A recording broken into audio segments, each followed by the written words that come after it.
नमस्कार, मैं मेघा राघव और आप देख रहे हैं जन संदेश डिजिटल आगरा। अब वक्त तो चला है आज की बिग स्टोरी का। जस्टिस भूषण रामकृष्ण गवई देश के 52वें चीफ जस्टिस बन गए। राष्ट्रपति द्रौपदी मुर्मू ने उन्हें सीजीआई पद की शपथ दिलाई। सीजीआई गवई बौद्ध धर्म से ताल्लुक रखने वाले देश के पहले चीफ जस्टिस है। उनका कार्यकाल 6 माह का रहेगा। सीजीआई को विशेष शक्तियां भी प्रदान की गई हैं और उनकी नियुक्ति को लेकर भी विशेष प्रावधान है। नियम कहता है सीजीआई बनने के लिए उन्हें भारत का नागरिक होना चाहिए। 5 साल तक हाई कोर्ट में न्यायाधीश के रूप में कार्य करने का अनुभव होना चाहिए। उच्च न्यायालय में 10 साल तक अधिवक्ता होने का अनुभव भी योग्यता का हिस्सा है। इसके साथ ही राष्ट्रपति की नजर में एक प्रतिष्ठित न्यायविद को ही सीजीआई पद के लिए योग्य माना जाता है।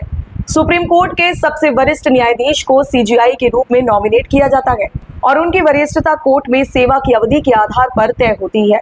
भारतीय संविधान देश के मुख्य न्यायाधीश को कुछ स्पेशल पावर भी देता है। नियम कहता है कि सीजीआई रोस्टर के मास्टर के रूप में भी काम करते हैं।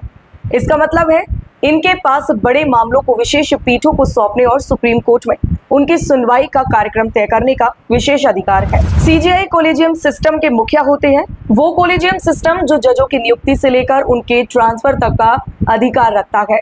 हालांकि कोलेजियम सिस्टम का जिक्र ना तो भारत के संविधान में है और ना ही संसद के किसी अधिनियम में है। असल में यह सुप्रीम कोर्ट के निर्णयों के माध्यम से विकसित हुई प्रणाली है जिन्हें जजेस केस कहते हैं। कोलेजियम सिस्टम देश के चीफ जस्टिस और सुप्रीम कोर्ट के 4 सीनियर जज का एक ग्रुप होता है। इस सिस्टम के ये 5 लोग मिलकर तय करते हैं कि सुप्रीम कोर्ट में कौन जज होगा। सीजीआई के प्रशासनिक जिम्मेदारियों का जिक्र सुप्रीम कोर्ट रूल्स 2013 में किया गया है। मास्टर ऑफ द रोस्टर के रूप में मुख्य न्यायाधीश न्यायालय की अलग अलग पीठों को मामले आवंटित करते हैं और संविधान पीठ बनाने के लिए न्यायाधीशों का चयन करते हैं जो कानून के महत्वपूर्ण सवालों पर निर्णय लेते हैं।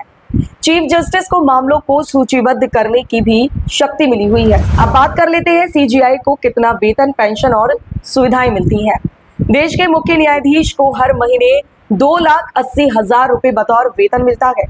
16,80,000 रुपए प्रति वर्ष पेंशन के रूप में मिलता है। इसके साथ महंगाई भत्ता और 20 लाख रुपए ग्रेजुएटी मिलती है।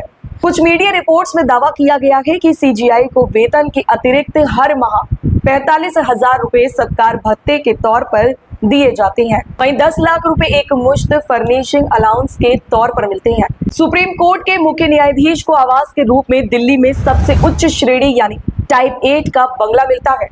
ड्राइवर के साथ सरकारी गाड़ी मिलती है। बंगले की 24 घंटे सुरक्षा के साथ नौकर और क्लर्क भी मिलते हैं।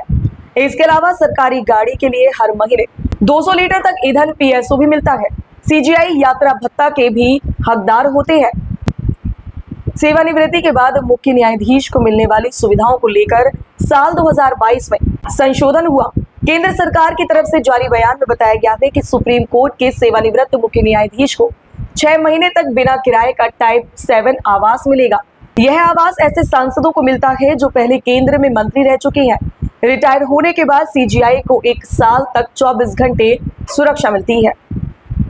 ऐसे ही तमाम न्यूज से जुड़ी नई अपडेट जानने के लिए आज ही हमारे चैनल जन संदेश डिजिटल आगरा को सब्सक्राइब करें।